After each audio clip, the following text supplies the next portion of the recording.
Ce que nous demandons à Paris est sur la table depuis longtemps. Nous voulons construire la Corse,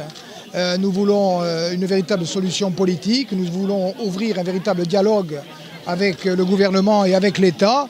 en rappelant tout simplement que la question corse est bien sûr à la fois économique, sociale, culturelle et institutionnelle, mais qu'elle est surtout et avant tout une question fondamentalement politique,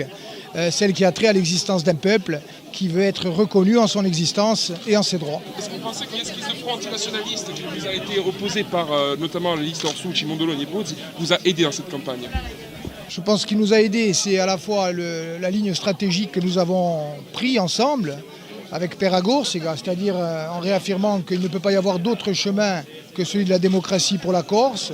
en trouvant un point d'équilibre qui permet à de nombreux Corses, y compris qui ne sont pas nationalistes, de se reconnaître dans nos propositions au plan institutionnel avec la demande d'une véritable autonomie de plein droit et de plein exercice et un pouvoir législatif pour la Corse, et puis également en travaillant au quotidien dans tous les domaines économiques, sociaux, culturels, tous les domaines qui conditionnent la vie des Corses. 46% au premier tour, si les chiffres se confirment, c'est quand même... C'est vrai que si les chiffres se confirment, c'est un véritable raz-de-marée, quelque chose qui est sans précédent dans l'histoire de la Corse. Je crois que ça correspond à une volonté qui est exprimée par une grande majorité de Corses. Et comme je vous l'ai dit tout à l'heure et comme je le répète avec force, ça nous montre aussi la responsabilité qui est la nôtre aujourd'hui d'être à la hauteur de cette confiance, de nous adresser à l'ensemble des Corses et pas seulement à notre famille politique et de dire que ce pays, nous allons le construire tous ensemble. Ça donne suffisamment de poids face à Paris, par exemple? Écoutez, je pense que maintenant la balle est dans le camp de Paris.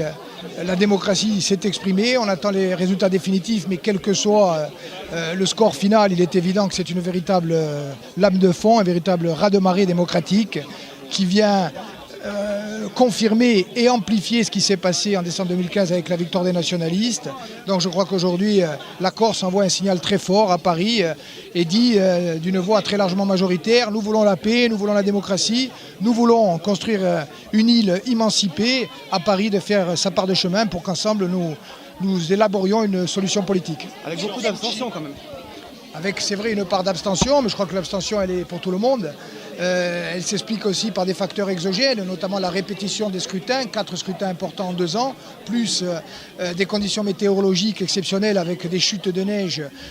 très fortes qui ont notamment bloqué beaucoup de circulation dans l'intérieur de la Corse. Mais ceci étant, ce qu'il faut retenir, je crois que c'est surtout le score sans précédent de Peragorsega.